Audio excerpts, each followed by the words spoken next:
O bir televizyon fenomeni. Kızınızı getirdim.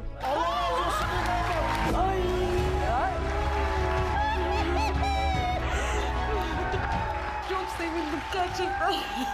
Babanı buldum.